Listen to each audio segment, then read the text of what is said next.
Either you are with us or against अस। तो बीच वाला जो न्यूआंस है वो कोई देखता ही नहीं है।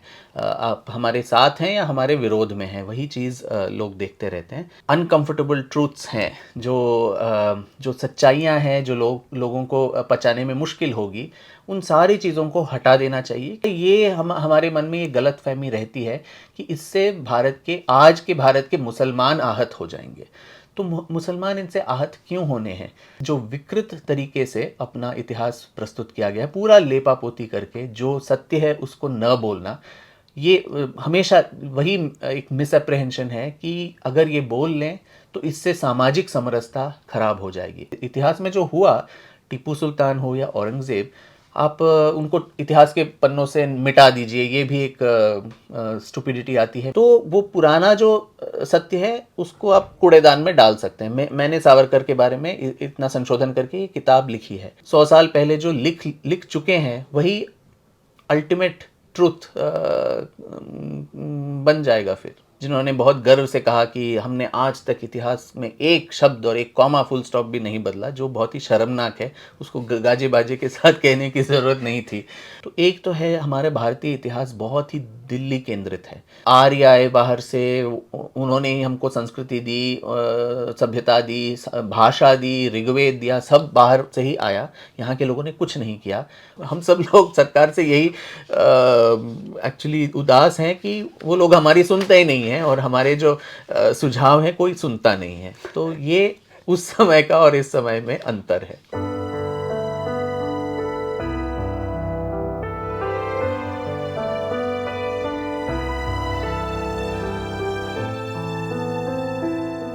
अतीत क्या है, इतिहास क्या है? हमने जो पढ़ा वह सब सच के करीब था, या उन्हें लेखक की भावनाओं ने, लेखक की सोच ने, उसकी विचारधारा ने प्रभावित किया। आप देख रहे हैं साहित्य तक। मैं हूं जयप्रकाश पांडे और मेरे साथ अतिथि के रूप में मौजूद हैं विक्रम संपत। संपत जी का परिचय कोई अलग से देने की आवश्यकता नहीं है। भारत और भारतीय इतिहास, लेखन, भारत की संस्कृति और सभ्यता का जो सत्य स्वरूप है, उसमें जो इतिहासकार तथ्यों के साथ अपनी बात रखना जानते हैं, रखना चाहते हैं, और उसके लिए किसी भी तरह की कीमत या हर तरह की कीमत चुका रहे हैं, तमाम आलोचकों की एक बड़ी संख्या और उससे कई गुना अधिक समर्थकों की संख्या विक्रम के पास है। साहित्य तक में आपका बहुत बहुत स्वागत है। धन्यवाद पंडित जी। बहुत दिनों से अभिलाषा थी कि आपके साथ डायरेक्ट 1-on-1 इंटरव्यू हो, न कि जूम के विंडो में। तो आज वो इच्छा फलीभूत हुई। विक्रम की बहुत सारी किताबें आ चुकी हैं। कुछ किताबों को आप देख रहे हैं, हालांकि अंग्रेज़ी में लिखते हैं, लेकिन अंग्रेज़ी के अलावा भारत की जितनी भी भाषाएं हैं, सामान्य तौर पर सभी में इनका अनुवाद होना चाहिए, लेकिन हिंदी में लगभग सभी पुस्तकों का अनुवाद हो चुका है। एक टीपू सुल्तान को छोड़कर। टीपू सुल्तान उस यात्रा में है जिसमें वह हिंदी भाषा में लोगों को मिल सके। जी विक्रम, हम बातचीत वैसे तो टीपू सुल्तान, चूँकि आपकी नई किताब है, तो इसी से शुरू करेंगे, लेकिन हमारी बातचीत में इतिहास के जिस दौर की बात होती है, इतिहास के जिस स्वरूप की बात होती है, और टीपू सुल्तान में एस.एल. भैरप्पा साहब, जो भारत के जाने माने भारतीय भाषाओं के साहित्यकार रहे हैं और जो अपने विचारों के लिए हमेशा एक लंबे समय तक उन्होंने न केवल आक्रमण झेला बल्कि आलोचनाएं भी झेली, लेकिन कभी वो हिले नहीं।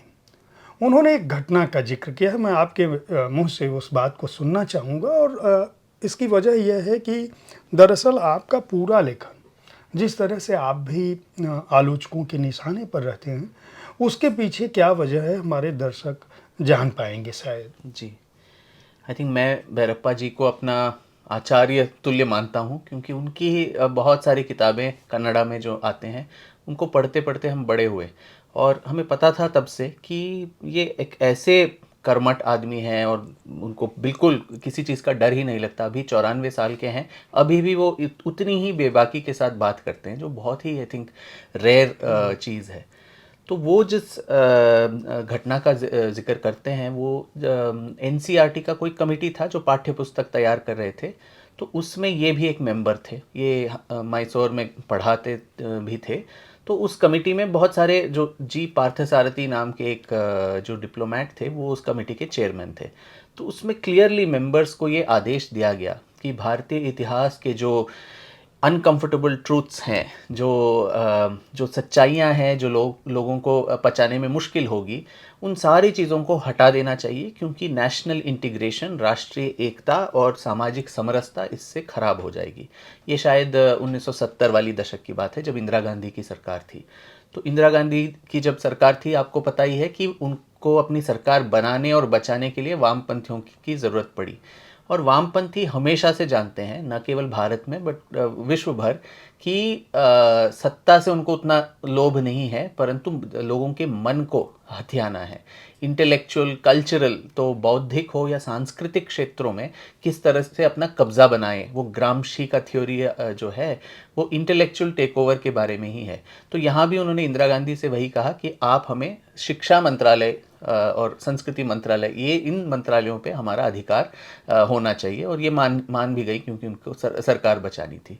तो उसमें बहुत सारे ऐसे वामपंथी इतिहासकार भी थे उस कमेटी में, जो बोला गया कि ये खासकर जो मध्यकालीन भारत में इस्लामिक आक्रांता जो आए, जिससे भारत का जिस तरह से नरसंहार हुए या मंदिर ढाए गए या लोगों की बलि चढ़ी, धर्मांतरण हुए, उन सब के बारे में बात नहीं करना है। क्योंकि और वो वही प्रक्रिया पांडे जी आज तक चली आ रही है कि अगर किसी तरह ये चीज़ें हम बात कर लें तो आज के समुदाय उससे आहत हो जाएंगे। अभी हम औरंगज़ेब को लेके इतना हो हल्ला हो ही रहा है पूरे देश में, वो छावा फिल्म के आने के बाद। तो ये वही मानसिकता है कि जो सत्य है, आपने कहा इतिहास को तथ्यों के आधार पे बात करनी है, जो इतिहास शब्द ही है, वो संस्कृत का शब्द है जिसका अनुवाद ये इस तरह से हुआ था। तो जो जैसे हुआ उसको उसी तरह से प्रस्तुत करना एक सच्चे इतिहासकार का कर्तव्य है, ना कि ये सोचना कि अगर ये बता दें तो किसी को बुरा लगेगा, किसी का भला होगा। ये एक इतिहासकार का काम है ही नहीं। तो हम तो बेबाकी से ब्रिटिश साम्राज्य के जो दुष्कृत्य थे, राइटफुली हम उनको बताते हैं कि चर्चिल के चलते कैसे बंगाल में इतने सारे लोग फैमिन में मर गए वगैरह। तब हम ये नहीं सोचते कि भारत के क्रिश्चियंस को ये सुन के बुरा लग जाएगा, क्योंकि वो उसी धर्म से आते हैं। पर हम गजनी, घोरी और टिप्पू सुल्तान, औरंगज़ेब, तिमूर, इन सब के बारे में जब बात करते हैं तो किसी तरह ये हमारे मन में ये गलत फहमी रहती है कि इससे आज के भारत के मुसलमान आहत हो जाएंगे। तो मुसलमान इनसे आहत क्यों होने हैं? क्योंकि ये उनके कोई सगे तो थे नहीं, और आप ऐसा करने से आप खुद आज के समुदायों को इन आतताइयों या जो बर्बर राजा थे उनसे आप ही जोड़ रहे हैं, आप उनको हाइफनेट कर रहे हैं। तो ये जो सिलसिला अभी तक चल रहा है, और बीच में अरुण शौरी जी ने एक एमिनेंट हिस्टोरियंस नाम का भी एक किताब उन्होंने लिखा था। उसमें उस समय का 1989 का शायद पश्चिम बंगाल के सरकार का एक सर्कुलर उन्होंने उसमें उद्धृत किया था। तो उस कमिटी जो ज्योति बासु के ज़माने की कमिटी थी, उसने पूरे पश्चिम बंगाल में जो पाठ्य पुस्तक हैं स्कूल और कॉलेज और यूनिवर्सिटी के, उन सबको छांटे इतिहास के, और 2 कॉलम उन्होंने बनाए। एक कॉलम था अशुद्धो, दूसरा था शुद्धो। तो अशुद्धो में ये था कि मोहम्मद गजनी आया, उसने सोमनाथ को गिरा दिया, फिर औरंगज़ेब ने काशी विश्वनाथ, मथुरा, ये सब जो उनके दुष्कृत्य थे वो सब अशुद्धों में था। और शुद्धों में ये लिखा गया कि इस सब को हटा दो, इसको थोड़ा टोन डाउन कर दो, इसके बारे में ज़्यादा बात नहीं करनी है। तो इसके चलते जो विकृत तरीके से अपना इतिहास प्रस्तुत किया गया, पूरा लेपापोती करके, जो सत्य है उसको न बोलना, ये हमेशा वही एक मिसअप्रहेंशन है कि अगर ये बोल लें तो इससे सामाजिक समरसता खराब हो जाएगी। मैं बार बार यही कहता हूँ कि आज के समुदाय, आज के मुसलमान इन सब के बर्बरताओं के लिए जिम्मेदार बिल्कुल नहीं है। तो इसलिए हमें बेबाकी से इसको बोलना चाहिए, और आज के मुसलमानों को भी ये बताना है कि ये लोग आपके हीरो नहीं हो सकते। औरंगज़ेब के जनाजे पे जाके आप फतिया नहीं पढ़ना है। उन्होंने पूरे देश पे जो जो जुल्म किए हैं उसके चलते हम उनको नकार नहीं सकते। इतिहास में जो हुआ, टीपू सुल्तान हो या औरंगज़ेब, आप उनको इतिहास के पन्नों से मिटा दीजिए, ये भी एक स्टुपिडिटी आती है। मेरे खुद के राज्य कर्नाटक में जब भाजपा की सरकार वहाँ थी, तो ये बेवकूफ़ी भरी बात उन्होंने भी कही थी कि टीपू सुल्तान को इतिहास के पाठ्यपुस्तकों से निकाल देंगे। आप किसी को चाहते हैं या नहीं चाहते, उसके चलते इतिहास नहीं बन सकता। अगर वो हैं और उन्हें जो जो काम किए वो किए हैं, तो उसको बताना चाहिए आने वाली पीढ़ियों को, बिना किसी डर के, बिना किसी पक्षपात के। विक्रम संपत अपनी पुस्तकों के लिए विषय का चुनाव कैसे करते हैं, यह बात मैंने इसलिए भी पूछी क्योंकि जब आप यह कहते हैं कि जो भी इतिहास के तथ्य हैं वे अपने मूल स्वरूप में लोगों के सामने आने चाहिए। आप यह भी कह रहे हैं कि भारत का मुसलमान अपने को किसी भी रूप से इनसे जोड़कर नहीं देखता है, और अगर देखता है तो उसे देखना नहीं चाहिए, क्योंकि ये कोई ऐसे लोग नहीं थे जो समुदाय के लिए लड़ रहे थे, बल्कि ये इसलिए लड़ रहे थे कि उनको अपना साम्राज्य बनाना था, उन्हें देश को लूटना था, उन्हें अपनी शक्ति बढ़ानी थी। नहीं, कट्टरवादिता, धर्म का कट्टरवादिता समुदाय के लिए तो, धर्म के लिए तो, अपने धर्म के लिए लड़ रहे थे वो लोग। पर आप देखें, प्रोफेसर अथर अली ने एक शोध किया था जो औरंगज़ेब के ज़माने में भी, पीक मुग़ल के ज़माने में भी, जो भारतीय मुसलमानों का योगदान है सरकार में, औरंगज़ेब की सरकार में, वो बहुत ही कम था, कुछ 10-12% ही होगा।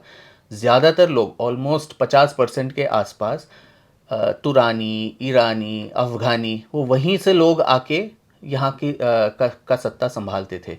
अगर औरंगज़ेब को लगता था कि भारत के मुसलमान उनके लिए विश्वास पात्र हैं, जो धर्मांतरित होके बने थे, यहाँ के मुसलमान सभी धर्मांतरण करके ही तो हुए, कोई सऊदी अरब से तो नहीं आया सीधा, तो उनसे वो ट्रस्ट, विश्वास ही नहीं कर पाते थे। तो इसीलिए वो वहाँ से ले आके जो ऊंचे जो पद हैं वो सब उन्हीं को मिलते थे। क्या आपके दिमाग में कोई ऐसी पुस्तक की योजना है जिसमें भारत में जो इस्लाम का प्रादुर्भाव है उस पर, या जो जिस बात को आपने अभी कहा कि ये मेरे लिए भी एक नया तथ्य है कि औरंगज़ेब के शासनकाल में जब मुगलिया सल्तनत एक तरह से सबसे चरम पर थी, और सामान्य तौर पर औरंगज़ेब को कहा जाता है कि बहुत ही किफ़ायती बादशाह था और दिए में पढ़ता लिखता था, तमाम तरह की बातें हैं, कितनी सच्चाई है, कितना झूठ है, कितना शॉल बुन बुन के अपना खर्च निकालते थे। तो क्या इस तरह की कोई योजना है, या औरंगज़ेब चूँकि अभी बहुत बड़ा चर्चित विषय है, कोई आपके दिमाग में है कि नहीं इन पर भी बातें आनी चाहिए? बहुत सारे विषय हैं पांडे जी। मैं तो, आपने कहा कैसे आप विषय को चुनते हैं, मुझे लगता है मेरे विषय मुझे चुनते हैं, मैं उनको नहीं चुनता। जो मेरा सबसे पहला किताब भी था, स्प्लेंडर्स ऑफ रॉयल मैसूर, जो वाडियार परिवार के बारे में था, जो हिंदू शासक थे मैसूर के, जो 600 साल उन्होंने राज किए उस इलाके में। तो वो भी जिस तरह से उसका शुरुआत हुआ, वो कोई प्लान करके मैंने संयोजित तरीके से नहीं किया काम। तब मैं 12-13 साल का लड़का था, और टीपू सुल्तान की ही बदौलत मैं इतिहास लेखन में मेरा एंट्री भी हुआ, क्योंकि उस ज़माने में एक बहुत ही बहुचर्चित एक टेलीविज़न सीरियल आती थी, आपको भी याद होगा, स्वॉर्ड ऑफ टीपू सुल्तान, जो संजय खान द्वारा निर्मित थी। बहुत लोकप्रिय। हाँ, वो खुद टीपू बने थे।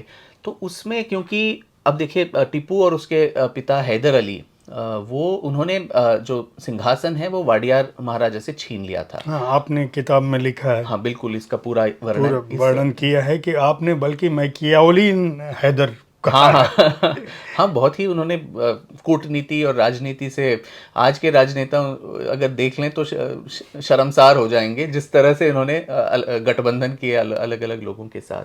तो उनको उनका महिमा मंडन करने के लिए हैदर और टीपू को उस धारावाहिक में वाडियार परिवार को बहुत ही निकृष्ट तरीके से दिखाया गया।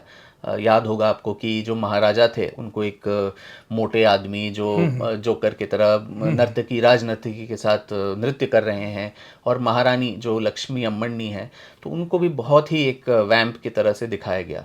तो तो उससे बहुत सारे लोग कर्नाटक में आज भी उस परिवार को के प्रति उनके मन में बहुत ज़्यादा आदर और सम्मान है, क्योंकि जो आधुनिक कर्नाटक की जो नींव रखी गई वो वाडियार परिवार और उनके जो दीवान थे, सर एम विश्वेश्वरैया हो, मिर्ज़ा इस्माइल हो, इनके बदौलत आज कर्नाटक जो है बौद्धिक स्तर पे या इंडस्ट्रियल स्केल पे, तो उन्हीं के बदौलत है। और लोगों के मन में आज भी इतने सालों बाद भी वाडियार परिवार के बारे में बहुत आदर है। तो ये जो चित्रण था इस धारावाहिक में, उसको देख के बहुत सारे लोग आहत हुए। और ये शायद 1990 की दशक थी, तो तब बहुत सारे प्रोटेस्ट हुए। और आपको याद होगा कि स्टूडियो में भी आग लग गई थी, प्रीमियर स्टूडियो में जो मैसूर में जो रिकॉर्डिंग हो रही थी, और संजय खान की खुद का चेहरा भी जल गया था उसमें, उनको प्लास्टिक सर्जरी करके आना था। तो बहुत सारे कन्नड़ा के जो न्यूज़पेपर्स थे वो बता रहे थे कि ये वाडियार का श्राप है, आपने उनको इस तरह से दिखाया तो आपको इसका रिजल्ट भोगना पड़ा।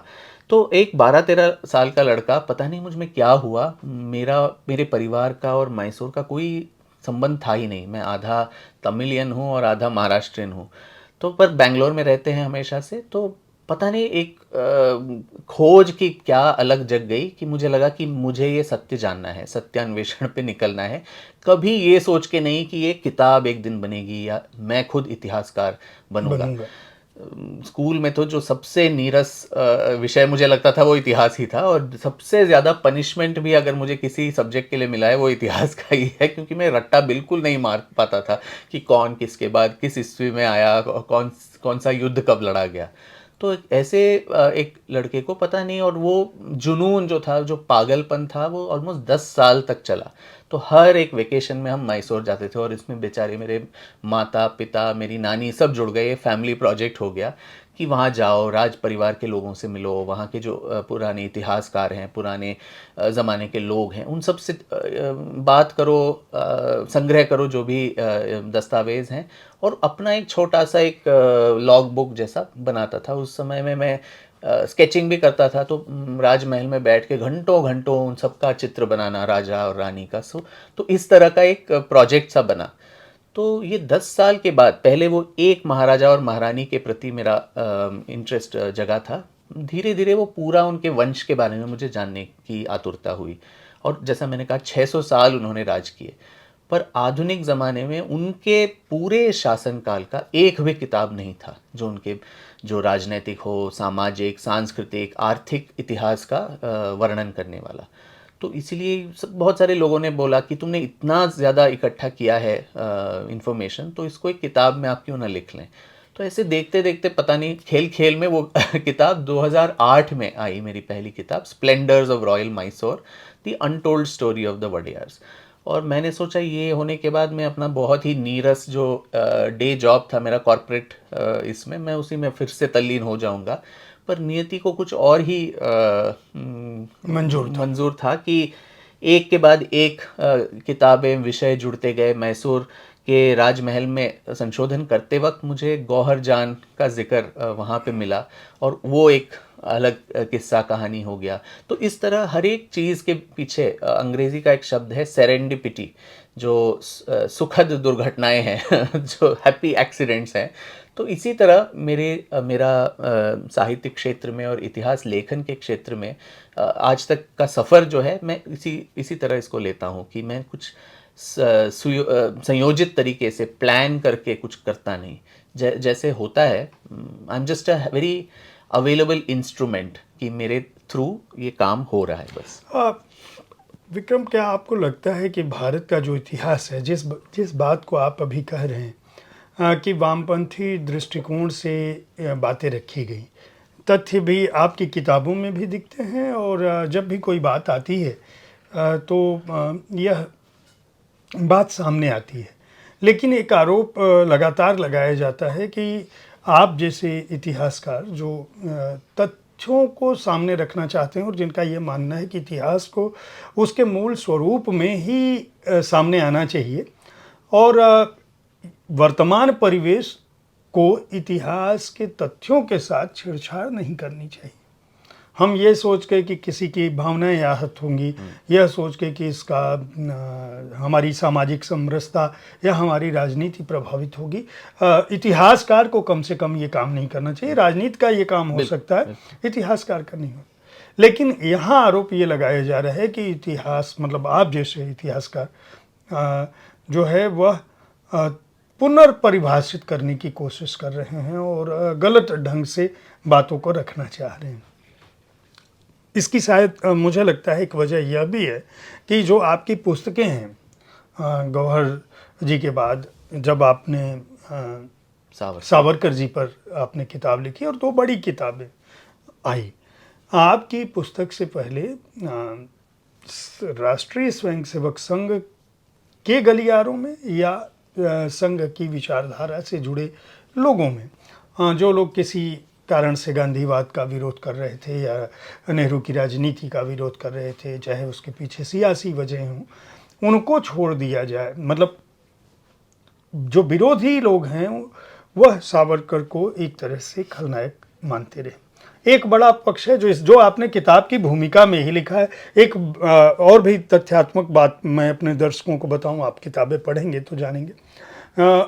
लगभग हर पुस्तक में जो नायकों से जुड़ी हुई है, विक्रम संपत ने इस बात को, दोनों ही बातों को साथ साथ लिखा है।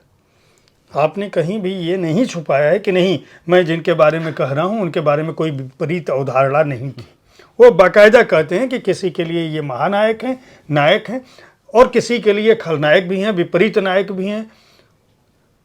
मेरा ये कहना है कि ये जो आपके ऊपर आक्षेप लग रहा है या आपके बाद भी दूसरे लोगों पर भी ये आक्षेप लग रहा है, आपने अपना काम तब शुरू किया जब केंद्र में भारतीय जनता पार्टी की सत्ता का कोई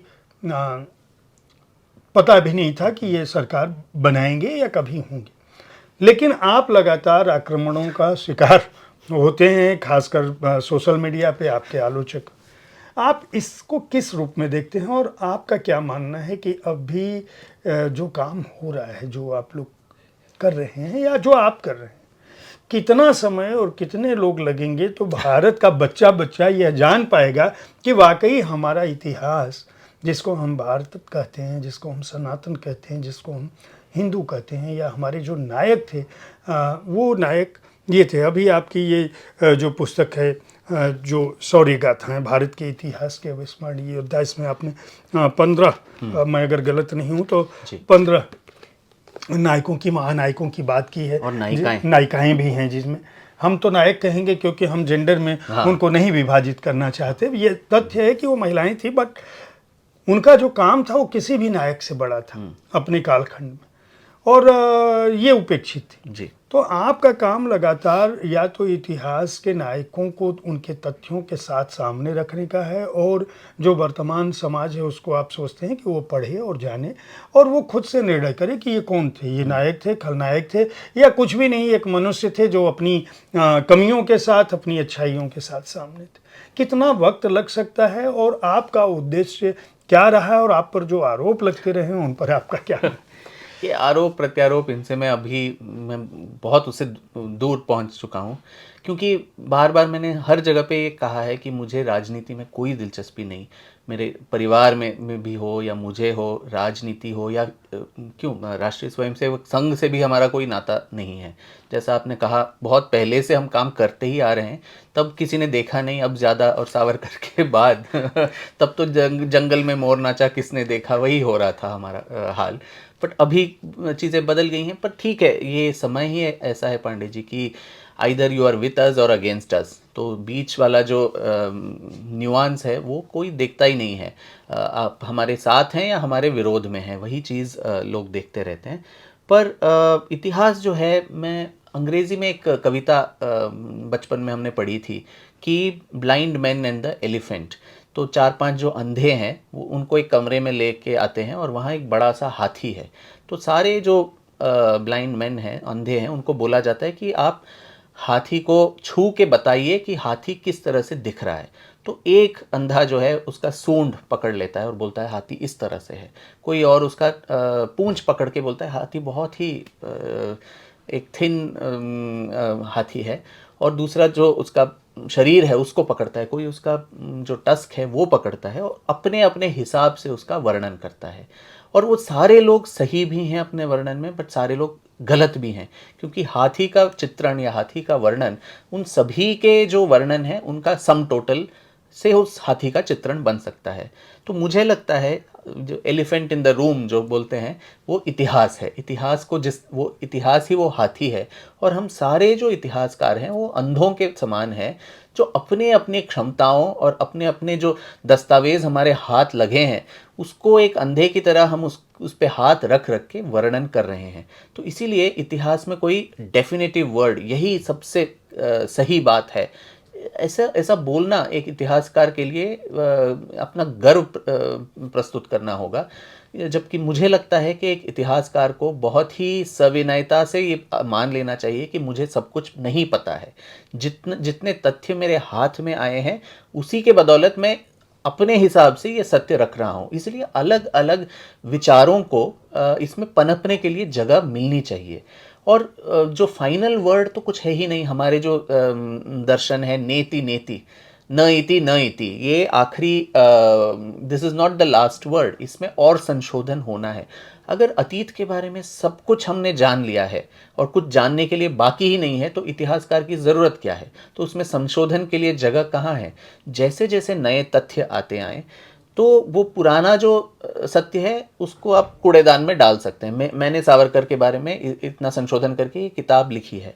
आप कुछ और संशोधन करेंगे, आपके हाथ कुछ और एविडेंस आएगा या दस्तावेज आएंगे, मेरा सारा थ्योरी जो है कूड़ेदान में जा सकता है और आपका किताब जो है वो अगला बेस्ट सेलर बन सकता है। तो ये इतिहास लेखन में यही एक बौद्धिक जो क्यूरियोसिटी है ये रहता है। पर दुर्भाग्यवश से भारत में स्वतंत्रता के बाद ये हालत हुई है कि अलग अलग विचारों को और विचारधाराओं को पनपने के लिए बिल्कुल जगह नहीं दिया गया है। केवल एक जो मार्क्सवादी विचारधारा है, सिर्फ JNU और अलीगढ़ में बैठ के कुछ इतिहासकार वो तय करेंगे कि देश का इतिहास हम जिस नक्शे से देखेंगे उसी से लिखा जाएगा। ये दिक्कत है।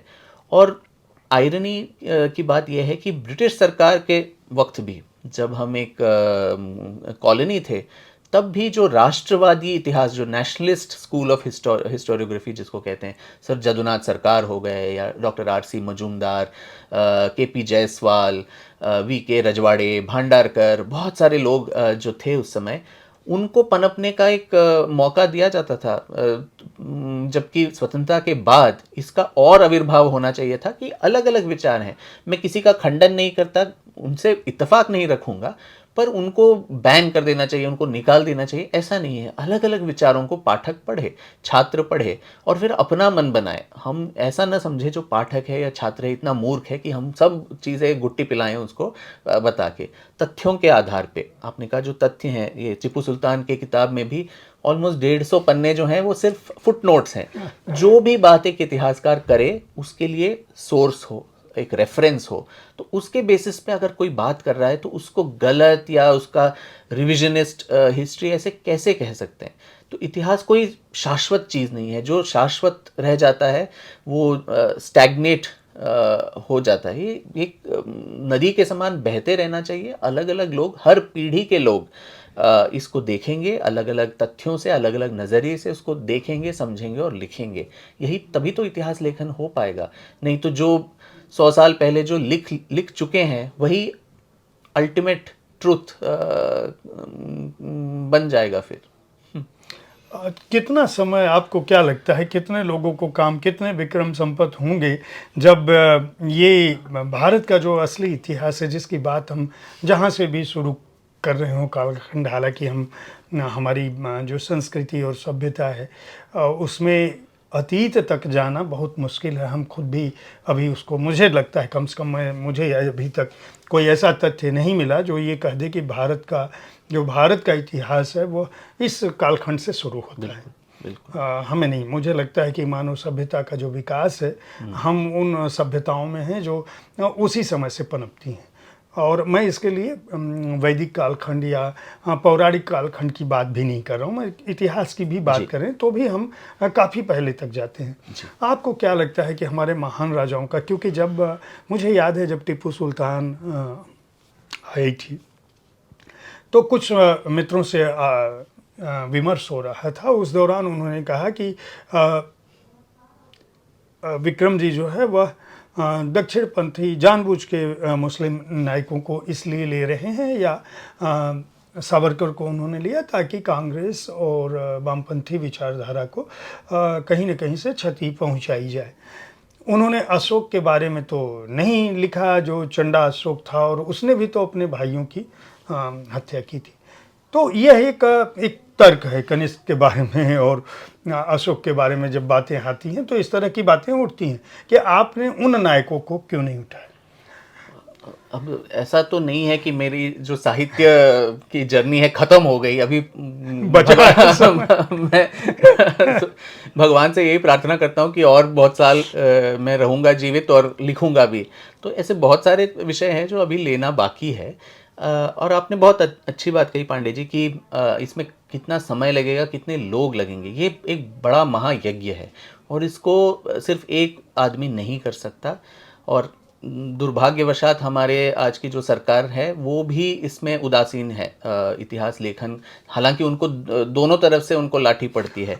जो उनके विरोधी हैं वो बोलते हैं इतिहास को तोड़ मरोड़ रहे हैं, जबकि उनके समर्थक हैं वो बोल रहे हैं आज तक पाठ्य पुस्तक का एक शब्द भी बदला नहीं है। हमारे एक एजुकेशन मिनिस्टर भी हुए जिन्होंने बहुत गर्व से कहा कि हमने आज तक इतिहास में एक शब्द और एक कॉमा फुल स्टॉप भी नहीं बदला, जो बहुत ही शर्मनाक है। उसको गाजे बाजे के साथ कहने की ज़रूरत नहीं थी।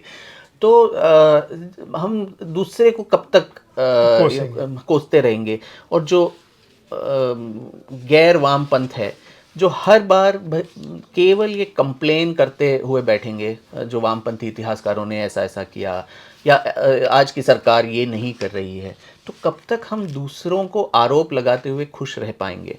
तो आज जो है इन्फॉर्मेशन एज है, हर चीज़ आसानी से मिल पाती है, तो हमें भी कुछ करना चाहिए। तो यही सोच के मैं एक छोटा सा जो बेबी स्टेप है, एक फाउंडेशन का निर्माण भी मैंने किया है जिसका नाम है foundation for Indian historical and cultural research, FIHCR। तो इसका मुख्य उद्देश्य वही है कि जो नया स्कॉलरशिप है भारतीय इतिहास में, जो तथ्यों पे आधारित हो, जो न वामपंथ या दक्षिणपंथ, न भाजपा कांग्रेस, इनका सब जो कचड़ा है वो खुद संभालें। हम सत्य के खोज में हैं, तो उसके लिए हमने ये संगठन खोला है। तो इसके बहुत सारे आयाम हैं। एक आयाम है सर जदुनाथ सरकार के नाम पे हमने एक फेलोशिप घोषित किया है, जो हर साल, अभी पहला बैच उसका चल रहा है, और हर साल 5 से 8 लोगों को एक बहुत ही लंबी प्रक्रिया के बाद इंटरव्यूज़ वगैरह करके उनको चुनेंगे और उनका एक प्रपोज़ल होगा कि इस विषय पे हम संशोधन करेंगे। तो एक साल उनको जो जो सहायता चाहिए, और एक बहुत ही उदार धनराशि भी दे रहे हैं, 15 लाख का एक साल के लिए। और जो जो मेंटोरिंग चाहिए या प्रकाशक के साथ उनके संबंध बनाएं कि ताकि उनके पांडुलिपियाँ छपें। तो उनसे यही मांग है कि एक साल के बाद, जो अंतराल के बाद है, एक पब्लिश वर्दी मैन्युस्क्रिप्ट वो तैयार रखें। तो हर साल अगर 5, 8, 10 ऐसी किताबें अपने फेलोज़ के थ्रू आ जाएं, तो एटलीस्ट पाठकों के पास एक ऑप्शन रहेगा कि सिर्फ रोमिला थापर जी या इरफान हबीब साहब इनके किताबें नहीं, बल्कि कुछ और भी हैं, हम दोनों पढ़ेंगे, जो अच्छा लगेगा हम मानेंगे। तो इसी तरह एक और आयाम जो हमारे इसमें है FIHCR में, वो है प्रोजेक्ट्स एंड रिसर्च। तो भारत की ये दुर्गति है कि हमारा इतिहास ऐसी भाषाओं में लिखी गई हैं जो हम समझ नहीं पाते। संस्कृत, पाली, प्राकृत, अरेबिक, पर्शियन, जो पुराना तमिल है, इसी में हमारा सारा इतिहास अंकित है। हम अपने इतिहास को हमारे पूर्वजों ने जो लिखा है वो खुद हमें समझने की शक्ति नहीं है आज। हम अनुवाद पे के भरोसे चलते हैं, जो कोई पाश्चात्य अनुवाद हो, जो या फिर वो इग्नोरेंट हो सकता है, उसको संस्कृत में एक शब्द का 4-5 अर्थ निकल सकता है, वो कॉन्टेक्स्ट के बेसिस पे। तो अनलेस वो संस्कृत का पंडित हो, या गलत अनुवाद आना बहुत ही स्वाभाविक है, या तो उसका पूर्व निर्धारित कुछ मनोभाव है कि इस तरह से इसको विकृत करके लिखना है। तो इन्हीं अनुवादों के चलते हमने आर्यन इन्वेजन, पता नहीं कहाँ कहाँ से क्या क्या विकृतियाँ हमारे इतिहास में गढ़ दिए हैं। तो इसीलिए हमने सोचा एक आधुनिक इतिहासकार को, मुझे अगर आज संस्कृत भी सीखना है, पाली, प्राकृत, तो मुझे 2-4 जन्म लग जाएंगे। तो इसलिए क्यों ना एक मल्टी डिसिप्लिनरी टीम बनाया जाए, जहाँ एक आधुनिक इतिहासकार, एक संस्कृत के या जो भी भाषा के तज्ञ है उनके साथ, और फिर आर्कियोलॉजिस्ट के साथ भी काफ़ी चर्चा होनी चाहिए। इतिहासकार और आर्कियोलॉजिस्ट कभी एक दूसरे के साथ बात ही नहीं करते। जो न्यूमिस्मैटिक्स है, जो कॉइन्स देखते हैं, एपिग्राफी, अलग अलग स्क्रिप्ट्स को जानने वाले, ब्राह्मी, खरोष्टी, मोदी, तिगलारी, जो अलग अलग लिपियां हैं उनके ज्ञाता, सबको एक साथ बिठा के जो मूल स्रोत हैं, प्राइमरी सोर्सेज, उनको हम खुद देखेंगे और उसके बेसिस पे जो अर्थ भावार्थ निकलेगा उसके बेसिस पे हम किताब लिखेंगे। तो एक पहला जो प्रोजेक्ट हमने अभी शुरू किया है वो नालंदा विश्वविद्यालय जो अभी शुरू हुआ है उसमें हमने उसको इंक्यूबेट किया है, और 6-7 स्कॉलर्स का एक टीम है। तो जो पाली समझते हैं, जो प्राकृत समझते हैं, जो टिबेटन समझते हैं, एक आर्कियोलॉजिस्ट भी उसमें शामिल है। तो हम सारे जो, और उस प्रोजेक्ट का ये है कि बुद्ध धर्म का प्रचार और पतन भारत में क्यों हुआ, भारत में बौद्ध धर्म का इतिहास, गौतम बुद्ध से लेके बख्तियार खिलजी और नालंदा के पतन तक, ये पूरा कालखंड हम प्राइमरी सोर्सेस को जाके हम देख रहे हैं। चाहे वो बुद्ध चरिता हो अश्वघोष द्वारा लिखित, या फिर दिव्यावदान, अशोकावदान, जो पाली कैनन जिसको बोलते हैं, त्रिपिटका, जो 3 सूत्र हैं, सूत्ता, विनया और अभिधम्मा, और अलग अलग दीपवंशा, महावंशा, जो श्रीलंका के पाली स्रोत हैं, और टिबेटन में बहुत सारे सोर्सेज मिलते हैं जिनको प्रोनाउंस करना भी मुश्किल है।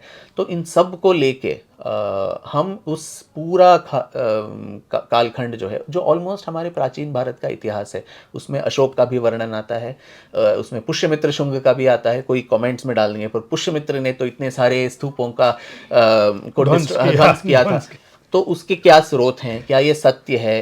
क्योंकि अशोक के बारे में जो धारणा हमें बनी कि वो चंड अशोक था और कलिंग के युद्ध के बाद वो बौद्ध बन गया, पर जो शिलालेख हैं उसमें हमें पता चलता है कि 2 साल पहले, कलिंग युद्ध के 2 साल पहले वो ऑलरेडी बौद्ध धर्म स्वीकार कर चुका था।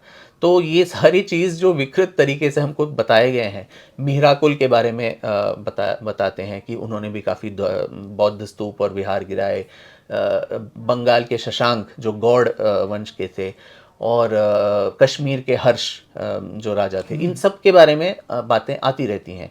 और हम जो इस्लामिक आक्रांता हैं, जो डॉक्टर अंबेडकर ने भी खुद अपने किताब में लिखी कि इस्लाम के आने के बाद ही बौद्ध धर्म का पतन हुआ। जो शब्द बुत परस्ती, बुतों को तोड़ना, वो बुत शब्द भी बुद्ध से ही आता है। तो उसका भी जो पर्शियन सोर्सेज हैं उसमें क्या लिखा गया है कि बख्तियार खिलजी जब नालंदा जाके 6 महीने तक वहाँ जो ज्ञान का भंडार था उसको जलाया था। तो इन सारी चीज़ों का विस्तृत वर्णन एक 3 या 4 वॉल्यूम्स की किताब में हम लेके आने का पहला जो प्रोजेक्ट है। ऐसे अलग अलग प्रोजेक्ट्स लेंगे जो एक राष्ट्रव्यापी एक महायज्ञ है, ज्ञान का यज्ञ, जहाँ हम ये सारे जो स्रोत हैं इसको खोज निकालेंगे, उसको ठीक तरीके से प्रस्तुत करेंगे। जो तीसरा आयाम FIHCR का ये है, उसका नाम है युवा। ये सारी चीज़ें हम कर सकते हैं, मोटी मोटी किताबें लिख सकते हैं जो यहाँ कबर्ड में रहेंगे, रोज़ आके कोई धूल झाड़ेगा उससे। ये नहीं होना चाहिए। आज देश का युवा वर्ग जो काफ़ी मैं देखता हूँ हर जगह, क्योंकि देश भर में मैं लेक्चर्स देने जाता हूँ, तो युवा वर्ग बहुत ही क्यूरियस है, जानना चाहता है कि सत्य क्या है और हमसे क्यों छिपाया गया है। तो ये सारी चीज़ जो इतना हम संशोधन कर रहे हैं उसको आज के युवा वर्ग के और बच्चों के पास पहुंचाना है, एक ऐसी भाषा और शैली में जो वो समझ सकें, जो बोरियत न लगे उनको, जो दिलचस्प हो उनके लिए। चाहे वो जो जिस भाषा में बात करते हैं, चाहे वो 1 मिनट का इंस्टाग्राम रील हो या एनिमेशन वीडियो हो, डॉक्यूमेंट्री हो, इलस्ट्रेटेड बुक्स हो, इन सारे माध्यमों का जो न्यू मीडिया आया है आज, अलग अलग प्लेटफॉर्म्स, उसका इस्तेमाल करके हम ये सारी चीज़ बच्चों और युवाओं तक पहुंचाना चाहते हैं, ताकि कल की पीढ़ी, मैं जिस तरह इतिहास को और शायद आप भी बचपन में जब पढ़ रहे थे उससे इतने नीरस और बोरियत से भरी हुई एक विषय मानते थे, ऐसा नहीं होना चाहिए। हम एक कथाकारों का देश है, कंट्री ऑफ स्टोरी टेलर्स। तो हमारी खुद की कहानियाँ, हमारे अतीत की कहानियाँ एक दिलचस्प तरीके से अपनी आने वाली पीढ़ी को समझाने का जिम्मेदारी हम सबका है, आज के पीढ़ी के इतिहासकारों का है। हमें लगता है कि हम रामचरितमानस और महाभारत अगर ना होता तो हम क्या अपने उस कालखंड के नायकों के बारे में या उस पूरे इतिहास के बारे में जिनकी चर्चा होती और कोई भी ये प्रश्न नहीं उठाता। भले ही आप उसे कह दो कि ये मिथक है, बहुत सारे लोग आरोप लगाते हैं, लेकिन जो जन जन में जो व्याप्ति है वह इसीलिए है क्योंकि वह सरस पाठ के रूप में सामने आया था और लगातार वह परंपरा बढ़ती रही। आपने जो जिन योजनाओं के बारे में बताया ये आप अपने स्तर से कर रहे हैं, कायदे से तो यह सरकार का काम होना चाहिए। क्या आपने सरकार को कभी इस तरह का सुझाव या सरकार की ओर से कभी यह विक्रम संपत से जानने की कोशिश की गई कि इतिहास के तौर पर बतौर इतिहासज्ञ या इतिहासकार आप इतना काम कर रहे हैं, इतनी सारी चीज़ें ला रहे हैं, तो हमारी मदद करिए और इस बात का प्रयास करिए कि ये चीज़ें व्यापक रूप में हों? क्योंकि जब बिल्कुल नहीं, कोई ऐसी न तो उनसे कुछ बात आई, ना हम लोगों ने उन तक कुछ बात पहुंचाई।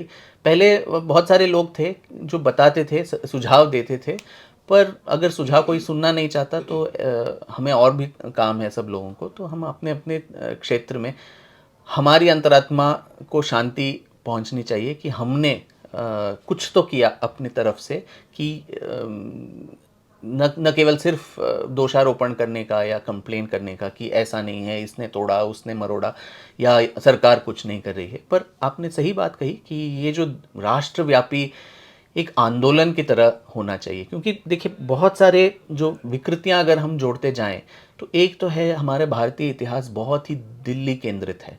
दिल्ली के छोटे मोटे हर किस्म के जो राजवंश हैं उसके बारे में हम जानते हैं, वो भी सिर्फ मध्यकाल के दिल्ली का। उसके पहले वाले गुर्जर, प्रतिहारा, चाहमान, उन सब के बारे में कुछ नहीं है, पर लोधी, खिलजी, तुगलक, मुगल, इन सब के बारे में हर एक बच्चे को कंठस्थ याद है, उनकी वंशावली और हर छोटी मोटी चीज़।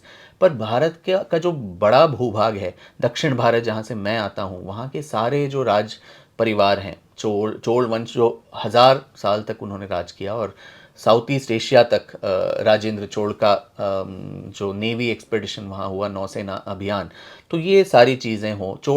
अभी आप एनसीईआरटी की किताबें भी अगर देख लें तो शायद कुछ लाइन मिलेंगे, लाइन है, हाँ, पंक्तियां हैं, कुछ पंक्तियां है नहीं हैं। वहाँ पे, कोई चैप्टर नहीं, अध्याय नहीं है। और एक मैप में उन्होंने निपटा दिया है राष्ट्रकूट, जिनका इतना बड़ा कर्नाटक से लेके उत्तर तक जिनका साम्राज्य फैला हुआ था, राष्ट्रकूट हो, चालुक्य, पल्लवा, गंगा, कदम्बा, इन सारे जो वंश हैं। और पूर्वोत्तर भारत, उसका तो जिक्र ही नहीं आता। असम या अहोम राजवंश जो वाडियार की तरह 600 साल तक उन्होंने भी राज किया, तो उनके बारे में, या लचित बरफुकन, उनके जो सेना नायक हैं, उनके बारे में एक भारतीय इतिहास अगर हम बोलें तो केवल एक क्षेत्र तक सीमित नहीं होना चाहिए, पूरे देश का जो इतिहास है उसको अपने में संजोना चाहिए। तो वो एक चीज़ है।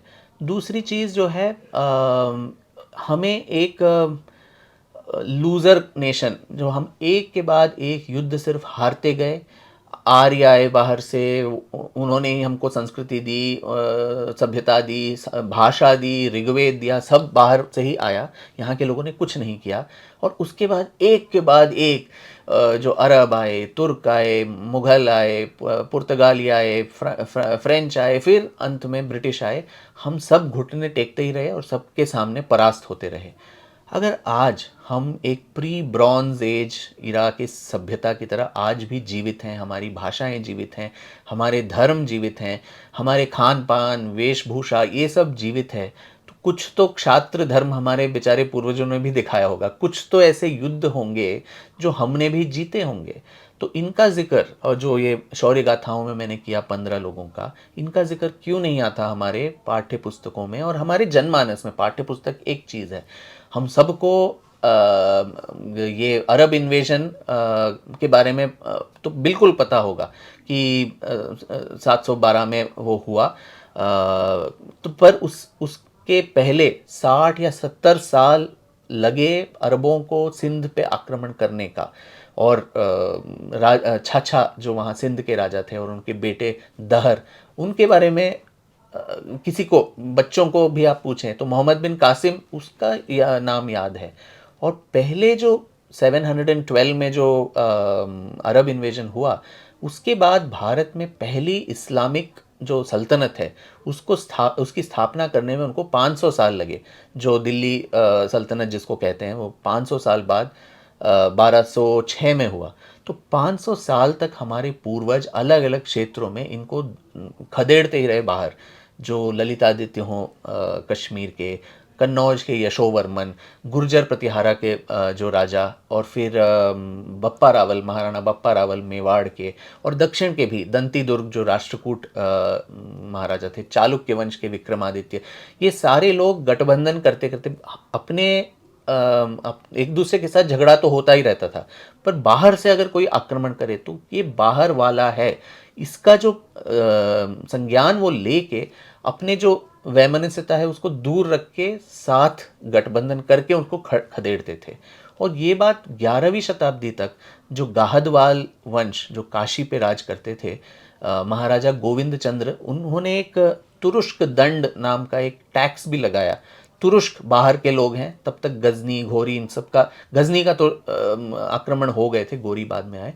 तो इनके साथ निपटने के लिए एक अलग सा एक टैक्स लगाओ, एक सेपरेट एक सेना तैयार करो, ताकि तुरुष्कों को, जो टर्क्स को तुरुष्क संस्कृत में कहते थे, इनको बाहर खदेड़ने के लिए हमें ये करना चाहिए। तो इन सब का जिक्र इतिहासकार का ये जो दायित्व सिर्फ अतीत का महिमा मंडन करना नहीं है, जिंगोइज्म नहीं है कि मेरा भारत महान है, हर चीज़ अच्छा था अतीत में, पर जो जेन्युइन जो वजह है, कारण है जिसके लिए हम अपने पूर्वजों पे नाज कर सकें, उन चीज़ों का भी जिक्र करना चाहिए। न केवल सिर्फ नकारात्मक चीज़ें कि यहाँ तो जाति प्रथा थी, यहाँ लोग एक दूसरे का दमन करते थे, वो सब भी करते थे, पर साथ में 5000 सालों में भारत की सभ्यता ने विश्व पटल पे क्या क्या अचीवमेंट्स किए, क्या हमारे बौद्धिक कंट्रीब्यूशंस थे ह्यूमैनिटी के लिए, नॉलेज सिस्टम्स में हो, या फिर हमारे जो छात्र स्पिरिट से, जैसे मैंने कहा, अलग अलग कालखंडों में किस तरह से हमने अपनी प्रतिरक्षा की, एक भारतीयता का जो प्रज्ञान था हमारे मन में, वो चीज़, इन सारे चीज़ों को इतिहासकार और इतिहास ही हमारे मन में सही कर सकता है। जबकि हमें बोला जाता है कि हम एक राष्ट्र ही नहीं थे, बाहर से आके ब्रिटिशों ने हमको एक एकीकृत करके एक राष्ट्र बनाया, जबकि बहुत ही स्पष्ट तरीके से विष्णु पुराण में भी उसका जिक्र आ ही गया है कि उत्तरम यत् समुद्रस्य हिमाद्रश्चैव दक्षिणम वर्षतद भारतम नाम भारती यत्र संतति। ये सबसे पुराना पुराण जो है 18 पुराणों में, उसमें अगर हमारे पूर्वजों को एक बहुत ही क्लियर तरीके से ज्ञान था कि ये भारत भूमि है, ये एक सेक्रेड ज्योग्राफी है जहाँ हम रह रहे हैं, तो वो राष्ट्र की भावना तब से थी हमारे मन में। ऋग्वेद में भी देवी का जब आविर्भाव होता है तो वो बोलती है अहम राष्ट्री, तो राष्ट्र की देवी हूँ मैं। तो राष्ट्र का जो जिक्र है वो हमारे आदिकाल के पुराणों से और लेखों से आता ही है। तो ये सारी चीज़ें हमारे इतिहास में समाहित होनी है। साथ ही साथ जो गलतियां हमने की, जो कुरीतियां हैं, उनका भी जिक्र होना ही चाहिए, ताकि हम इतिहास से कुछ सीख पाएँ और आगे इसका पुनरावृत्ति हम न कर पाएँ। और जो पहले सवाल में आपने जो कहा, जो आक्रमण हुए, जो अट्रॉसिटीज़ हुए, नरसंहार हुए, मंदिर ढाए गए, हमारे ज्ञान के भंडार जलाए गए, उनका भी जिक्र होना चाहिए, क्योंकि ये हमारे भारत के इतिहास का एक अविभाज्य अंग है। तो इसके बारे में भी हमारे आने वाली पीढ़ियों को उनको जानने का एक अधिकार है। विक्रम जी, एक सवाल मेरे दिमाग में आ रहा है कि कहते हैं कि सिकंदर ने जब भारत पर आक्रमण किया तो वो अपने साथ लेखक को लेकर यात्रा की, इसलिए कि जो कुछ वो कर रहे थे वो दर्ज होता रहे। मुग़ल सल्तनत में भी बहुत सारी पुस्तकें मुग़ल सम्राटों ने लिखी हैं, खुद से जो उनके बादशाहों ने लिखी हैं। औरंगजेब, बाबर का बाबरनामा कहते हैं अपने उनके काल का। क्या वजहें रही होंगी कि हमारे जो जितने महान वंश थे उन्होंने दर्ज नहीं की, या नालंदा जैसी जो घटनाएं हैं जो जला दी गई उनके चलते जो लिखा गया रहा होगा, कुछ पुस्तकें रही होंगी वो समाप्त हो गई होंगी। तो क्या भारत के इतिहास से संबंधित हमारे पौराणिक आख्यान सिर्फ इसलिए बच सके क्योंकि वो वाचिक परंपरा में थे, और जो तथ्यात्मक इतिहास जिसको हम कहते हैं, जो दर्ज तिथियों के साथ उनके काम के साथ रहता रहा हो, वो ग्रंथालयों में था और जल गया? क्या आप क्या समझते हैं कि क्या वजहें रही होंगी कि पूरा का पूरा एक कालखंड, जैसे मैं जब बात कर रहा था, एक आश्चर्यजनक रूप से गौहर राजा साहब जब इस स्टूडियो में आए थे तो उन्होंने कहा कि विज्ञान और धर्म में एक अंतर है कि धार्मिक कृतियों में आप संशोधन नहीं कर सकते। विज्ञान संशोधन पर आधारित है कि कोई भी नया वैज्ञानिक आता है और वो कहता है कि पिछली बात गलत है तो उसको स्वीकार कर लेते हैं और उसका उत्सव मनाते हैं। अभी आपने कहा कि नहीं, मैंने तो इतिहास लिख दिया है, कुछ इतिहास संपूर्ण नहीं हो सकता, कोई भी व्यक्ति नहीं, चूंकि उस कालखंड में नहीं है तो वो पूरे परिदृश्य को नहीं देख सकता, इसलिए मैंने तो एक किताब लिख दी, अपनी समझ से लिख दी। आप उनकी भी पढ़िए, इसको भी पढ़िए, और नया आदमी कोई भी इसमें संशोधन कर सकता है। आप नए तथ्यों के साथ आइए और अपनी बात कहिए।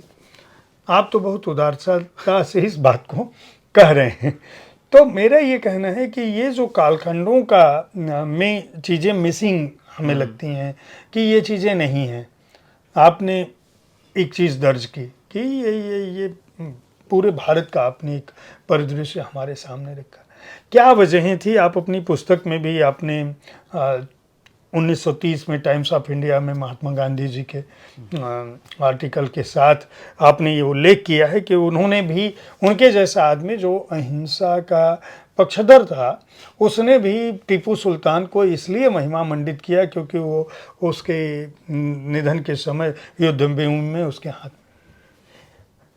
क्या वजह रही होगी? क्या आप मानते हैं कि स्वतंत्रता पूर्व इसके लिए जो इतिहास लेखन में जो चीज़ें हमारी गुम हैं, जो हमें नहीं मिलती या हमारी पाठ्य पुस्तकों में नहीं है, उसके लिए क्या मुग़ल, क्या ब्रिटिश या स्वतंत्रता बाद की हमारी जो सरकारें रही हैं, जो महात्मा गांधी जी और पंडित जवाहरलाल नेहरू के नेतृत्व में जो नीति बनी, चूँकि देश आज़ाद हुआ था पहली बार, उस तरह की स्वतंत्रता एक लंबे कालखंड के बाद हमें मिली थी। शायद वो समरसता की जो भावना जिसका उल्लेख भैरप्पा साहब ने मीटिंग का किया है, क्या वजह पाते हैं आप? ये कौन से डॉट्स कहाँ कहाँ मिसिंग हुए हैं जिसके चलते आज पूरा परिदृश्य हमारे सामने नहीं आ पाता है, और कोई बात आती है तो उस पर तमाम जितनी बड़ी बात है उसको बजाय समझने और पढ़ने के पहले उसकी आलोचना शुरू हो जाती है। ये बहुत ही एक गहन विषय आपने इस पे ध्यान आकृष्ट किया। दो चीज़ें हैं इसमें। एक तो जो समकालीन अलबरूनी हो या जो भी बाहर से आए, वो एक चीज़ कहते रहे कि भारतीयों को, हिंदुओं को इतिहास लेखन उनको वो जानते ही नहीं हैं। वो गणित में और अन्य जो विज्ञान के क्षेत्र हैं उसमें तो महारत हासिल है, पर इतिहास को उस तरह से दर्ज नहीं करते, उस तरह से जिस तरह वो करते हैं। तो इसका भी एक जो दिशा निर्देश है, इतिहास क्यों महत्वपूर्ण है और किसको हम इतिहास मानते हैं, इसको हमारे देश के जो पाश्चात्य लोग भी हैं जो बहुत ही ग्रजिंगली मानते हैं कि ये शायद इसको इतिहासकार का दर्जा दे देना चाहिए, वो है कल्हण, जिसने राजतरंगिणी लिखा, जो कश्मीर के राजाओं का इतिहास है। और इसके एक्चुअली हमें पता नहीं है कि सिर्फ एक श्रृंखला नहीं थी, इसमें 4 ऑलमोस्ट कल्हण के जो शिष्य हैं, जोण राजा, ये सारे लोग इसको ऐड करते करते ऑलमोस्ट 600-700 साल का कश्मीर का अविरल इतिहास, उसको उन्होंने राजतरंगिणी के इसमें जोड़े हैं। तो वो एक बहुत ही दिलचस्प श्लोक से इसकी परिभाषा करते हैं कि इतिहास क्या है। तो श्लोक ऐसा है कि धर्मार्थ काम मोक्षाणाम उपदेश समन्वितम कथायुक्तम पुरावृत्तम इतिहासम त चक्ष्मते। जो पुराने वृत्तांत हैं उनको कथा के रूप में जो 4 पुरुषार्थ हैं, धर्म अर्थ काम मोक्ष, इनको साधने के लिए, पर साथ में जो बहुत इंपॉर्टेंट वो चीज़ ऐड करते हैं कि उपदेश समन्वितम, उसमें धर्म क्या है, अधर्म क्या है, सत्य असत्य, इन सब का गुड एंड बैड का जो उपदेश देने वाली चीज़ है, इतिहासम त चक्ष्मते, उसको हम इतिहास मानते हैं।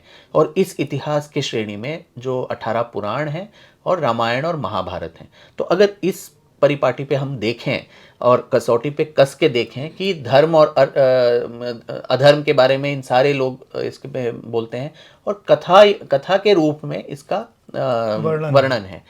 पर साथ ही साथ आप महाभारत में भी देखें, वहाँ भीष्म पर्व है, तो उसमें ऑलमोस्ट 70 से ज़्यादा ऐसे श्लोक हैं जो उस समय के भारत का भूभाग का वर्णन है। एक एंथ्रोपोलॉजिकल सर्वे ऑफ इंडिया, कितने जनपद थे वहाँ, वहाँ कौन से लोग रहते हैं, इन सब का वर्णन है।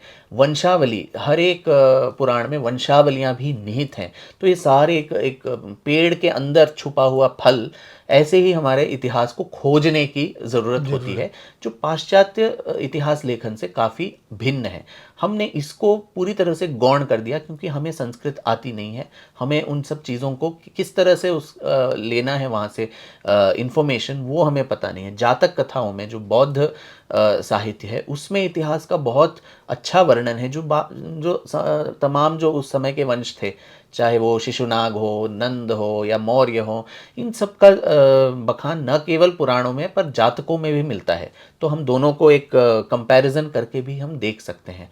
आप दक्षिण भारत चले जाइए, वहाँ चोल वंश जिसके बारे में बताया, वहाँ बृहदीश्वरा मंदिर जो 1000 साल से भी ज़्यादा पुराना और इतना बड़ा उसका शिखर है, उसमें जो शिलालेख हैं, उसमें उस मंदिर में ऑलमोस्ट 200-250 जो देवदासियाँ थी जहाँ नृत्य करती थी, उनके नाम, उनके माताओं का नाम, उनके एड्रेस सब उसमें दर्ज हैं, उनको कितना वेतन मिलता था, वो सारी चीज़ें दर्ज हैं।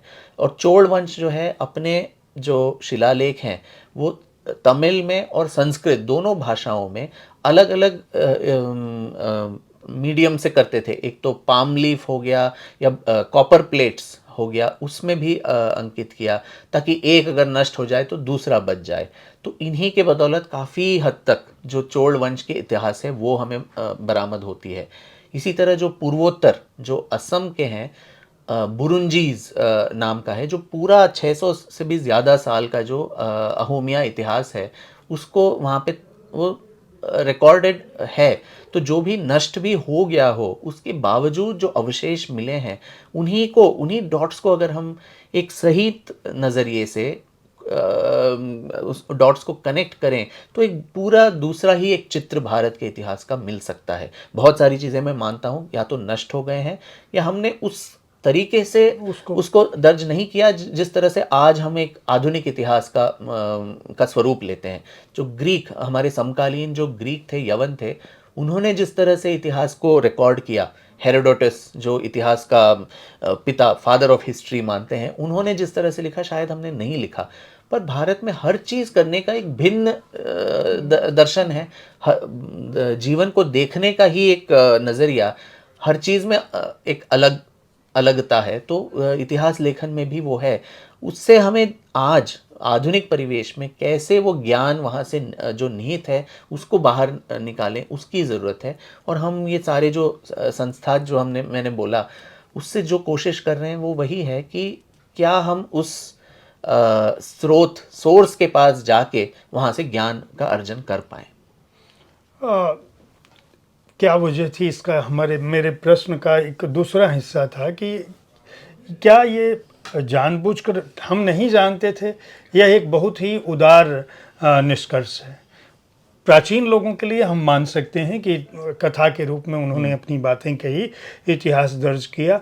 हम एक तो हमारा संस्कृत का अध्ययन भी नहीं था, लगातार आक्रांताओं, आतताइयों के चलते, दूसरी शासन प्रणालियों के चलते, और बाकायदा उसको नष्ट करने की कोशिश भी की गई। ये ऐतिहासिक तथ्य हैं कि हमारे ग्रंथालय बचे ही नहीं। हमारे जो कृतियाँ अगर वाचिक परंपरा न होती तो हमारे पास न तो वेद होते, न तो पुराण होते, न उपनिषद होते, न महाभारत होता, न कोई भी ज्ञान हमारे पास बचता ही नहीं। वो तो हमारे ठीक है, पूर्वजों ने लगातार इस पर काम किया और वो बचा रह गया किसी रूप में। जो ऐतिहासिक रूप से चीज़ें रही होंगी वो नष्ट होंगी। लेकिन जब भारत स्वतंत्र हुआ, जिस समय जिसका मैंने उल्लेख किया, जिसका आपने दर्ज, क्या पाते हैं उस समय इस बात को क्यों नहीं सोचा गया? पंडित नेहरू जैसा व्यक्ति जिसने पाश्चात्य सभ्यता में पढ़ाई लिखाई की थी, उनके अध्ययन पर, ज्ञान पर कहीं कोई प्रश्न मैं नहीं करूंगा, लेकिन क्या वजह थी? आप क्या पाते हैं कि गांधी और नेहरू जैसे लोगों ने जो निश्चित रूप से नायक थे, ऐसा नहीं है कि वो प्रतिनायक हैं या खलनायक हैं, लेकिन उन्होंने इस बात का अध्ययन क्यों नहीं किया? और वर्तमान में भी यह संकट, तो जितना संकट 1947 में था या 1900 में था या 1600 में था, वह संकट आज 2025 में हम बात कर रहे हैं, तब भी जस का तस है। क्या सत्ताओं को इतिहास की चिंता नहीं है, संस्कृति की चिंता नहीं है, सभ्यता और विरासत की चिंता नहीं है? क्या वजह बात है? आपने जैसा सटीक बोला कि शायद क्योंकि वो विभाजन भी हुआ था देश का, और इस्लाम के नाम पे वो विभाजन हुआ। मैं धर्म के नाम पे भी नहीं बोलूँगा, इस्लाम के नाम पे हुआ था, क्योंकि अगर धर्म के नाम पे होता तो ये हिंदू राष्ट्र होता। तो उस समय शायद उनको लगा कि जैसा आपने सही कहा कि शायद ये सारी चीज़ें जो वैमनस्यता फैला सकें, तभी इतना नरसंहार ऑलरेडी हो चुके थे बॉर्डर्स पे, तो इसलिए इन सबको तब बात नहीं करना है, एक राष्ट्रीय एकता के लिए बात करें। पर आपने गांधी का भी जिक्र किया, तो टीपू सुल्तान के खुद के पत्र जो हैं वो क्या बोल रहे हैं? आप जो प्रोटैगनिस्ट का है, जो खुद अपने पत्रों में, अपने फरमानों में बहुत ही गर्व के साथ ये कह रहे हैं कि मैंने काफिरों का निर्मूलन किया, मैंने कैलिकट जाके 4 लाख लोगों का धर्मांतरण किया, और फिर इतने सारे मंदिर या गिरजाघर तोड़े, और काफिरों का निर्मूलन करने, और मेरी जो तलवार है वो काफिरों के खून से रंगना चाहिए, वो उस पर अंकित है। तो उनके खुद के पत्र, उनके खुद के जो सपनों का डायरी था, जो सपने आते थे उनको, उन सबको अंकित करते थे, उसमें भी नरसंहार और काफिरों का निर्मूलन, ये सारी चीज़ें जो मूल स्रोत हैं, जिसके बारे में आप अध्ययन कर रहे हैं, वो खुद अपने जीवन में, अपने विश्वास के बारे में क्या लिख रहा है, उसको आप नज़रअंदाज करके गांधी अगर बोलें कि वो हिंदू मुसलमान एकता के प्रतीक हैं, तो वो किस बेसिस पे बोल रहे हैं? क्या वो एक इतिहासकार हैं, या फिर एक राजनेता कैसे इतिहास के क्षेत्र में दखलंदाजी करके अपना निर्णय सुना सकते हैं? और जो निर्णय उन्होंने सुनाया, उनके सारे अनुयायियों ने उसी को, एक झूठ को 10 बार 100 बार अगर अलग अलग तरीके से बोला जाए तो सत्य का ढांचा उस पर चढ़ जाता है। तो नेहरू जी भी वो तो इतिहासकार नहीं थे, फिर भी उन्होंने जो डिस्कवरी ऑफ इंडिया लिखा, उसमें एक उन्होंने परिभाषित कर दिया कि देश के इतिहास का ये चित्रण होना चाहिए, और जो सारे इतिहासकार हैं वो इसी रूपरेखा को फॉलो करना चाहिए उनको। और जिन्होंने नहीं फॉलो किया, स्वतंत्रता के बाद जिस तरह से जो दरबारी इतिहासकार आज लोग बोलते हैं, उस समय के जो एक्चुअल दरबारी इतिहासकार थे, उन्होंने अगर सरकार के जो परिपाटी से बाहर जाके कुछ लिखा, तो उन्होंने इसका बहुत बड़ा उनको एक प्राइस चुकाना पड़ा कि फेलोशिप्स नहीं मिलते हैं, प्रमोशंस नहीं मिलते हैं, यूनिवर्सिटी में अपॉइंटमेंट नहीं होता। बहुत सारे ऐसे क्यों आरसी मजूमदार जैसे इतने विख्यात जो इतिहासकार हैं, जिनको सरकार ने खुद अपॉइंट किया था एक कमेटी में कि स्वतंत्रता के बाद, अभी भी वो स्वतंत्रता सेनानी सब जिंदा थे, तो उनका इंटरव्यू करके एक बहुत ही विस्तृत तरीके से भारत की स्वतंत्रता का इतिहास लिखना है, स्वतंत्रता संग्राम का। और मजूमदार साहब ने जाके कह दिया कि देखिए, वो गांधी के कोई अंधभक्त तो थे नहीं, और आलोचक भी थे, तो उन्होंने कहा कि मैं दरबारी इतिहासकार तो हूँ नहीं, सरकार जो बोलेगी उसी दिशा निर्देश पे लिखने वाला, जो सत्य है उसको बोल दूंगा। गांधी की महानता का भी जिक्र है, उनकी आलोचना भी करूंगा, और जो क्रांतिकारी तबका है भारतीय स्वतंत्रता संग्राम में, उसका भी जिक्र होगा। तो रातों रात मजूमदार साहब जैसे दिग्गज इतिहासकार को उस कमेटी से निकाल दिया गया, और एक ब्यूरोक्रेट जिनको आधुनिक भारतीय इतिहास का कुछ ज्ञान नहीं था, पर जो दरबारी थे, उनको डाल दिया गया कि ये आधिकारिक तौर पे भारतीय स्वतंत्रता संग्राम का इतिहास है। उससे क्या एक मैसेज जाएगा बाकी इतिहासकारों को कि अगर हम सरकार के एक भी शब्द इधर उधर जो सरकार बोल रही है से पलट होके हम कुछ करें तो हम अपनी नौकरी गंवा बैठेंगे। सावरकर का आपने जिक्र किया, इतिहासकार छोड़िए, ये एक ऐसा ज़माना था जब 1960-70 की अवधि में हृदयनाथ मंगेशकर, पंडित हृदयनाथ मंगेशकर जो लता जी के भाई हैं, तो वो और लता जी और उनका पूरा परिवार तो सावरकर के बहुत ही प्रशंसक रहे हैं। और सावरकर एक मराठी के उत्कृष्ट कवि भी थे। उनके बहुत सारी कविताएं हैं, जयोस्तुते श्री महान मंगले शिवास्पदे शुभदे स्वतंत्रते भगवती त्वामहम यशोयुताम वंदे, और मराठी का एक ने मजसी ने परत मातृभूमिला सागरा प्राण तड़मड़ला। तो इन सारे जो कविताएं हैं उनको ट्यून किया उन्होंने, उसमें स्वरबद्ध करके उन सारी जो बहनें हैं, लता जी, आशा जी, सबके चित्र यहाँ पे हैं, तो इन्होंने गाया, उसको रिकॉर्ड किया। उस एक जुर्म के लिए हृदयनाथ मंगेशकर जो ऑल इंडिया रेडियो में काम करते थे, उनको एक शो कॉज नोटिस आता है कि बताइए क्यों ये कविता आपने इसका चयन किया। तो उन्होंने मैटर ऑफ फैक्ट बोला कि अच्छा कवि, बहुत उम्दा कविता, इसीलिए चुना है उसको। तो उस जुर्म के लिए उनको ऑल इंडिया रेडियो ने बर्खास्त कर दिया। तो आज हम असहिष्णुता, ये वो जो बकवास करते हैं, ये क्या था? बहुत सहिष्णुता, जिनसे आप इत्तेफाक नहीं रखते, उनके राजनीतिक या राजनीतिक इतिहास या उनकी जीवनी तो दूर, उनके द्वारा लिखी गई कविता को भी कोई छू नहीं सकता। तो ऐसे परिवेश में कैसे कोई निडरता से अपना इतिहास या जो नायक खलनायक जो भी हैं उनके बारे में लिखने का साहस कौन कर सकता था? तब तो सरकार का दबदबा था। आज लिबरलाइजेशन के बाद और सोशल मीडिया के आने के बाद हम में से कोई भी राजाश्रय पे निर्भर नहीं है। मुझे न केवल सरकार से, न किसी पार्टी से, न कोई यूनिवर्सिटी विश्वविद्यालय से भी स्वतंत्र होके एक स्वतंत्र संशोधक के रूप में मैं काम कर सकता हूँ, अपना जीवन यापन भी कर पा रहा हूँ, क्योंकि आज सोशल मीडिया है। आज आप जैसे ये पॉडकास्ट भी है, मेन स्ट्रीम मीडिया जहाँ हम लोगों को जगह नहीं देता, वहाँ ऑनलाइन मीडिया, सोशल मीडिया हमारी बातों को लोगों तक पहुँचाते हैं और उसी को लोग सुन पाते हैं, पढ़ पाते हैं ज़्यादा।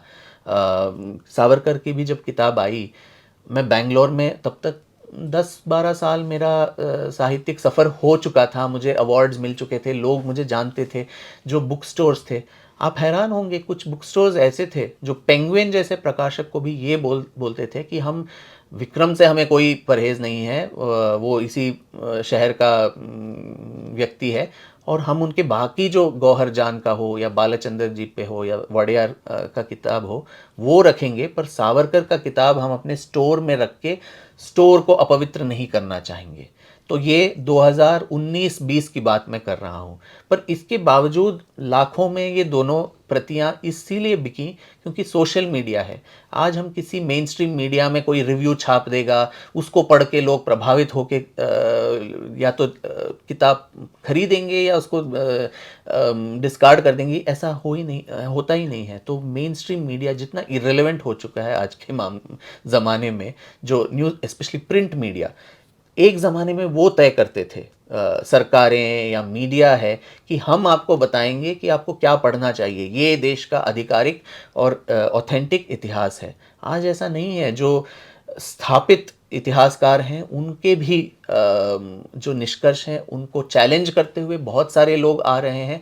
उसमें कुछ अनर्गल लिखने वाले भी हैं, पर तथ्यों के आधार पे लिखने वाले लोग भी हैं, जो उस ज़माने में शायद हो नहीं पाता था। और जब इतिहासकार एक बावर्ची बन जाए कि आपका राजा बोले कि नमक मिर्च स्वाद अनुसार इतना डालिए तभी मैं इस चीज़ को खाऊंगा, तो वो चीज़ आज नहीं है। कोई इतिहासकार बावर्ची नहीं है। मुझे कोई सरकार ये नहीं कहती कि ये करो, उल्टा हम सब लोग सरकार से यही एक्चुअली उदास हैं कि वो लोग हमारी सुनते ही नहीं हैं और हमारे जो सुझाव हैं कोई सुनता नहीं है। तो ये उस समय का और इस समय में अंतर है। विक्रम, क्या आपको कभी ये डर नहीं लगता कि मैं एक साथ जो है, जैसे टीपू सुल्तान की भी हम बात करूँ, चूँकि नई किताब है, तो आपने वहाँ पे कांग्रेस और भाजपा दोनों को एक साथ जो बात है जी, आपने, मैं ये नहीं कहूँगा कि आपने विरोध किया है या आपने उनकी आलोचना की है, आपने एक साथ रखा है कि इतिहास के मामले में, वो भी टीपू जैसे मामले में, एक तरफ कट्टरपंथी देशभक्त दोनों घोषित कर दिया जाता है, एक साथ एक आदमी दोनों कैसे हो सकता है। और आप उसको तथ्यात्मक रूप से नहीं देखते। और जब आप ये बात करते हैं तो आप साथ के साथ भाजपा सरकार को भी लेते हैं और कांग्रेस को भी कहते हैं, और उसके बाद इतिहासकारों को भी आप इस खांचे में रखते हैं। तथ्यता आप जो बात कह रहे हैं कायदे से होना तो वही चाहिए कि इतिहास को उसी रूप। ये काशी शिव की प्रतीक्षा जब की पुस्तक आई थी, इसकी भी बड़ी आलोचना हुई थी और तमाम तरह की चर्चाएं हुई, और ये कहा गया कि आप चुनाव के पहले इस पुस्तक को इसलिए लेकर आए क्योंकि आप चाहते थे कि किसी न किसी तरह से भारतीय जनता पार्टी का और शायद इसीलिए उनको सिर्फ 240 मिले और काशी में भी प्रधानमंत्री का मार्जिन कम हो गया तो इससे कुछ फायदा तो हुआ नहीं किसी को, ना ही मुझे उसके बाद पद्मश्री या पद्म विभूषण मिला तो ये काहे के आरोप हैं पांडे जी, और कुछ ऐसे लोग इसको लगाते हैं जो खुद पिछले सरकारों में सरकार के चरण चुंबक ये होके अलग अलग अवार्ड हों, दिल्ली में बड़े बड़े मकान हों, अलग अलग कमिटियों में कुछ हेड हों, ये सब बने हुए हैं। ये सारे आलोचक जो हैं उनसे मेरा एक ही निवेदन है कि मेरे जो अकाउंट है उसमें एक पैसा कोई सरकार से या पार्टी से या संघ परिवार से अगर कुछ आया हो तो मुझे दिखा दीजिए, मैं लिखना छोड़ दूंगा अगले दिन से। सरकार से अगर मुझे कुछ भी फेवर्स मिले हों, मुझे कुछ कमेटी का कुछ हेड बनाया है क्या, मंत्रालय में कोई जिम्मेदारी दी है, कुछ भी नहीं किया, एक सम्मान कुछ सरकार से आया हो वो बता दीजिए। तो किस तरह से वो मैं उनका पिट्ठू हूँ या उनका काम कर रहा हूँ, मैं अपना काम कर रहा हूँ। आज अगर सत्य का बोलना अगर दक्षिणपंथीय की परिभाषा में आप अगर आते हैं तो वही सही, और हम एक ऐसे देश में हैं जहाँ का एम्ब्लम के नीचे लिखा हुआ है सत्यमेव जयते, तो सत्यमेव जब जयते है तो उसमें डर काहे का। सत्य ही आपका ढाल है, वही आपकी रक्षा करेगा, चाहे वो राजनेता हो या बाकी इतिहासकार हों या स्थापित जो लोग हों जिनके जड़ें हिल रही हैं धीरे धीरे। आपकी पुस्तक की एक बड़ी चूँकि बहुत मोटी किताब है टीपू सुल्तान, हम टीपू पर बात इसलिए नहीं कर रहे हैं कि ये बात बार बार आएगी। आपने भूमिका में बहुत सारी चीज़ें स्पष्ट की हैं, उसमें आपने एक बात कही है कि ये जो वस्तुनिष्ठता इतिहासकार से उम्मीद की जाती है, और ये कहा जाता है कि वस्तुनिष्ठ मूल्यांकन जो है उसका किसी भी व्यक्ति का नहीं हो सकता। जो आलोचक हैं वो कहते हैं कि आप पक्षधरता कर रहे हो, जबकि वो खुद ये काम कर चुके हैं। अभी बात हमारी लगातार आ रही है। औरंगजेब की चर्चा हम लोगों ने अपनी बातचीत में की। आखिर ऐसा क्या भय है, अगर इतिहास की सही बातें छात्रों तक पहुंच जाएं तो वह किसके लिए अप्रिय हैं? आखिर क्या वजह है कि 1947 और 50 की सरकार और 2025 की सरकार के लिए भी इतिहास जैसा महत्वपूर्ण विषय प्राथमिकता में नहीं है? इसकी क्या वजह पाते हैं आप? शायद आज की सरकार को उसकी समझ थोड़ा कम है कि जॉर्ज ऑरवेल नाम के एक अंग्रेजी लेखक, उन्होंने कहा था कि he who controls the past controls the present. जो अतीत पे अधिकार जो जमा पाता है वही प्रेजेंट का भी उस पर अधिकार उसका होता है।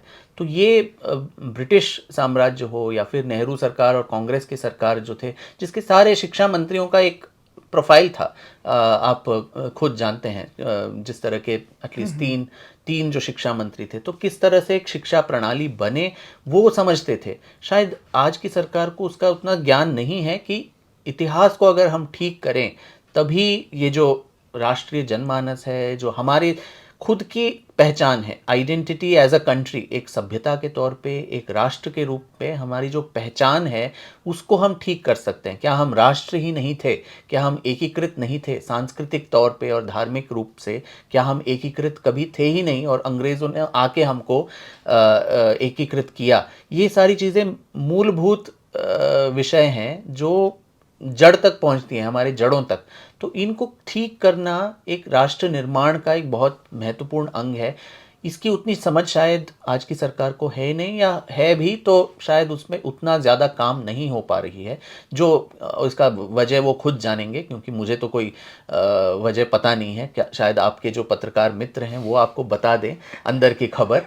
पर ये दुखद है, इसीलिए मैंने कहा कि जब तक वो लोग जगें और अपना काम करें, एक सजग सिटीज़न के रूप में, नागरिक के रूप में हमारा भी एक दायित्व बनता है कि हम भी अपने देश के लिए कुछ करें। तो इसीलिए जब तक वो जो भी काम करे या न करे, उसकी आलोचना भी मैं नहीं करना चाहता। उनकी खुद की प्राथमिकताएं होंगी, उनकी कुछ तो लिमिटेशंस होंगे जो वो जाने, पर तब तक हम अपना काम तो खुद कर सकते हैं, तो जो करना ज़रूरी है। ये प्रतीक्षा शिव की पुस्तक लिखने के पीछे ये आपकी अन्य पुस्तकों से अलग है, क्योंकि ये पुस्तक आप बनारस जाते हैं, दर्शन करने जाते हैं, वहाँ देखते हैं और आपके मन में आता है कि मुझे इस जगह के बारे में जो तथ्यात्मक बातें हैं वो रखनी चाहिए इतिहासकार के तौर पर, और आप इस किताब को लेकर आते हैं। उसके बाद बहुत सारे, चूँकि उस दौरान विवाद चल रहा था अदालतों में, इसलिए ये पुस्तक तुरंत चर्चित हो जाती है अंग्रेजी हिंदी में, और उसके बाद फिर चुनाव आ जाते हैं। तो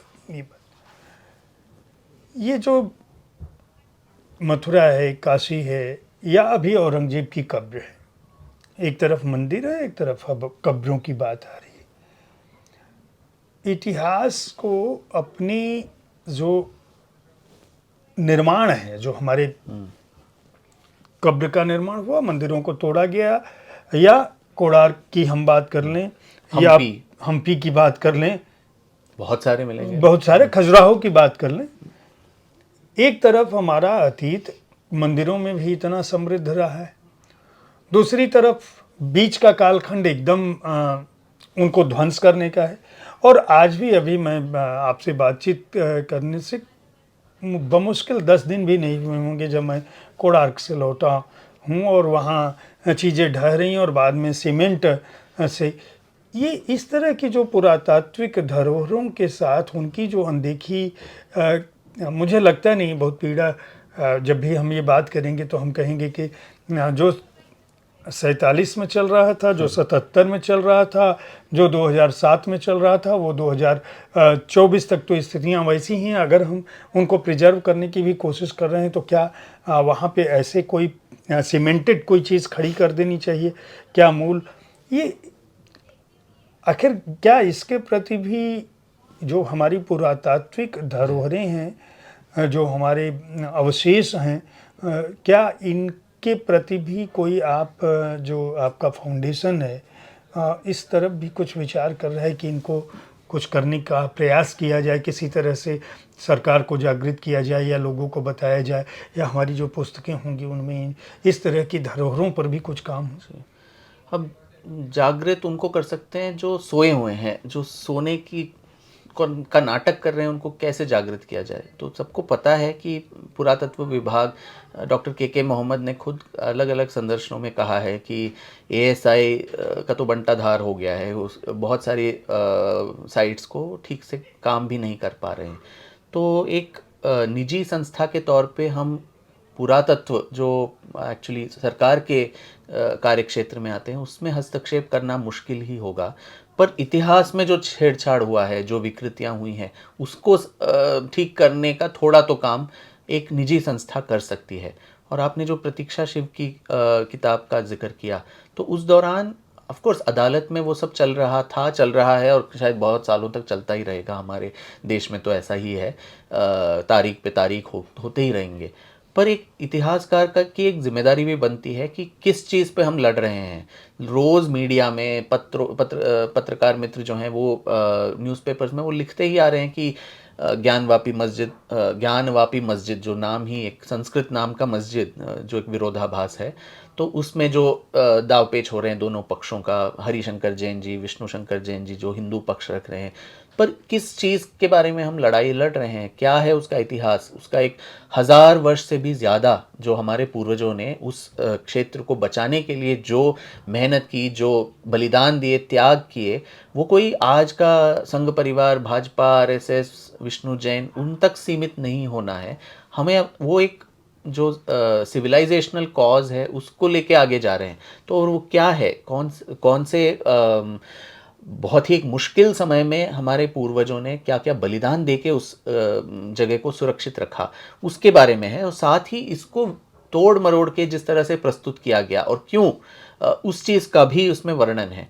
मैं कई मंचों से इसका जिक्र कर चुका हूँ कि औरंगज़ेब के खुद के समकालीन जो साकी मुस्तैद खान, जो मासिर आलमगीरी जिन्होंने लिखा, अदालत के जो पेपर्स हैं उनके, कोर्ट पेपर्स औरंगज़ेब के, उसके बेसिस पे उसमें बहुत क्लियरली ये वर्णित है कि अप्रैल 1669 में औरंगज़ेब का फरमान निकलता है कि आप वाराणसी और फिर ठट्टा, मुल्तान, इन सब में जो दुष्ट ब्राह्मणों के जो मंदिर हैं और जो उनके गुरुकुल हैं उनको नष्ट कर दो।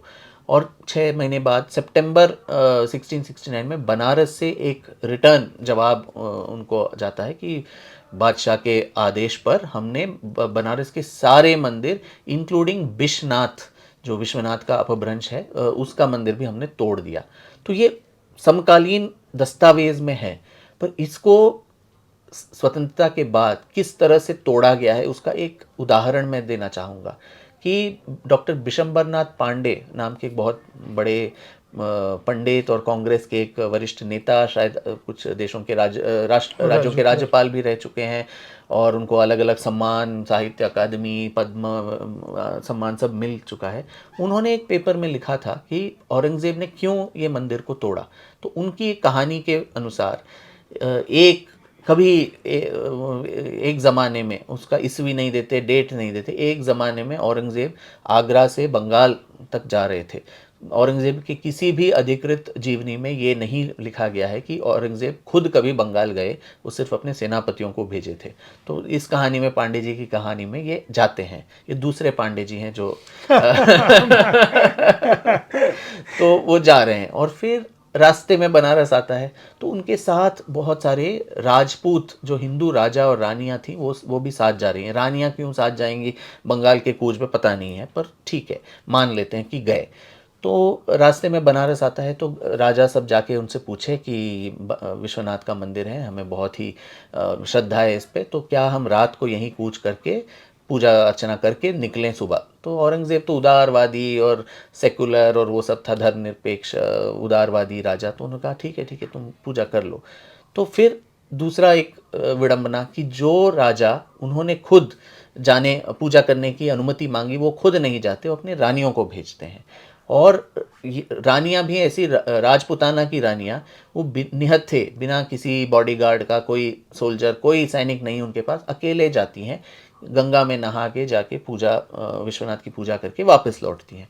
फिर काउंट जब किया जाता है, एक रानी उसमें मिसिंग रहती हैं और बाद में औरंगज़ेब बहुत गुस्सा हो जाते हैं, उनके सैनिकों को भेजते हैं उनको ढूंढने के लिए, और ये सैनिक जाते हैं। और ये बिल्कुल 1950s के जो बॉलीवुड फिल्म्स हैं उसका चित्रण है कि वो जाके ऐसे दीवार को हिलाते हैं, दीवार पे हाथ रखते हैं तो देखते हैं दीवार हिल रही है, और वहाँ गणपति की एक मूर्ति है, उसको जब ये सरकते हैं तो पूरी दीवार सरक जाती है, और जो गर्भगृह के नीचे तक जाने वाले एक सुरंग मार्ग है, तो वहाँ ये लोग पहुँच जाते हैं। तो वहाँ बेचारी वो रानी, कच्छ की रानी, रोती बिलखती हुई उनको नज़र आते हैं, नग्नावस्था में हैं, आभूषण वस्त्र सब निकाल चुके हैं। उनको पूछते हैं कि किसने दुष्कृत्य किया तुम्हारे साथ। तो उन्होंने कहा यहाँ के ब्राह्मण जो पंडित हैं वो बहुत दुष्ट हैं, जो धनी यात्री यहाँ आते हैं उनके साथ ऐसा ही व्यवहार होता है, महिलाओं का बलात्कार होता है विश्वनाथ जी के मंदिर के नीचे। तो ये बात जब राजपूत राजा उनको सुने तो बहुत ही क्रोधित हो गए, और सारे हिंदुओं ने इतना दबाव बनाया औरंगज़ेब पे कि ये तो शैतान का घर है, इसको तोड़ देना चाहिए। तो औरंगज़ेब चाहता ही नहीं था कि विश्वनाथ का मंदिर तोड़े, हिंदुओं के दबाव में आके उसने ये मंदिर तोड़ दिया। अब मथुरा में कौन सी रानी फंसी थी, सोमनाथ में कौन सी रानी फंसी थी, वो पता नहीं। उसके लिए अलग अलग कहानियाँ गढ़ने पड़ेंगे, क्योंकि वो है ना, सच घटे या बढ़े तो सच ना रहे, झूठ की कोई इंतहा ही नहीं। आप जितना चाहें उसको फेंकते रह सकते हैं। तो इतिहास में जैसे मैंने कहा, कुछ भी कहने के लिए एक स्रोत, एक सोर्स चाहिए। तो उस पांडे जी के कहानी में सोर्स क्या है अगर आप देखें तो वो इंडिपेंडेंस से पहले पट्टाभी सीतारामैया नाम के कांग्रेस के अध्यक्ष भी रह चुके थे। कांग्रेस का इतिहास उन्होंने लिखा। उन्होंने एक किताब फेदर एंड स्टोन या ऐसा कुछ, उसमें इस पूरी जो घटना है उसका वर्णन किया है।